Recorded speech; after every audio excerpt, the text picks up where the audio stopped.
Hey, I want to talk about something called Havana syndrome. This is super interesting and also pretty scary. I actually had not really read much about this until yesterday. I'll tell you what the news is, and then I'm going to talk to you about what Havana syndrome is. So, article from CNN: possible Havana syndrome incident delayed Kamala Harris flight to Vietnam. Look at this.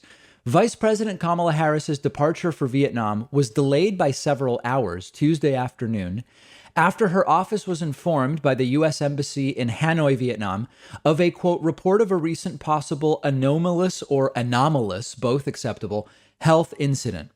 That term is the way that the government usually refers to the mysterious Havana syndrome that has sickened hundreds of U.S. officials over the past few years. Rachel Chen, spokeswoman for the U.S. Embassy in Hanoi, said, earlier this evening, the vice president's traveling delegation was delayed from departing Singapore because the vice president's office was made aware of a report of a recent possible anomalous health incident in Hanoi. After careful assessment, the decision was made to continue with the vice president's trip. Aboard Air Force Two, Harris's chief spokeswoman Simone Sanders told traveling reporters that Harris is, quote, well, all is fine and looking forward to meetings in Hanoi tomorrow. This has nothing to do with the vice president's health. Harris eventually took off from Singapore's Paya Lebar Air Base after a more than 3-hour delay. So what is this Havana syndrome? This is absolutely wild. Havana syndrome is a set of medical signs and symptoms reported by U.S. and Canadian embassy staff in Cuba dating back to late 2016, as well as subsequently in some other countries, including the U.S., Austria, and Germany. In 2017, Donald Trump accused Cuba of perpetrating unspecified attacks causing these symptoms. The U.S. reduced staff at their embassy to a minimum response. In 2018, U.S. diplomats in China reported problems similar to those reported in Cuba, as did undercover CIA agents working in other countries with partner agencies to counter Russian covert operations. Subsequent studies of the affected diplomats in Cuba, published in the journal JAMA in 2018, found evidence that the diplomats experienced some form of brain injury, but did not determine the cause of the injuries. While there is no expert consensus on the cause of the symptoms, a co-author of the JAMA study considered microwave weapons to be a main suspect of the phenomenon.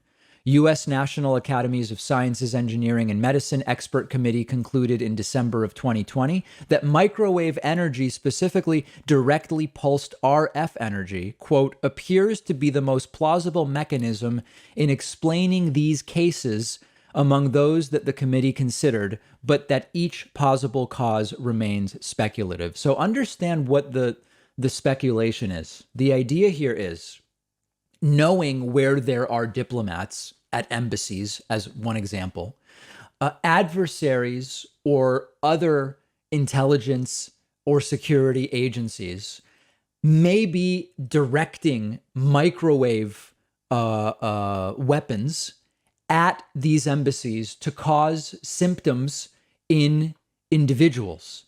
In terms of the symptoms, they include hearing loss, memory loss, and nausea.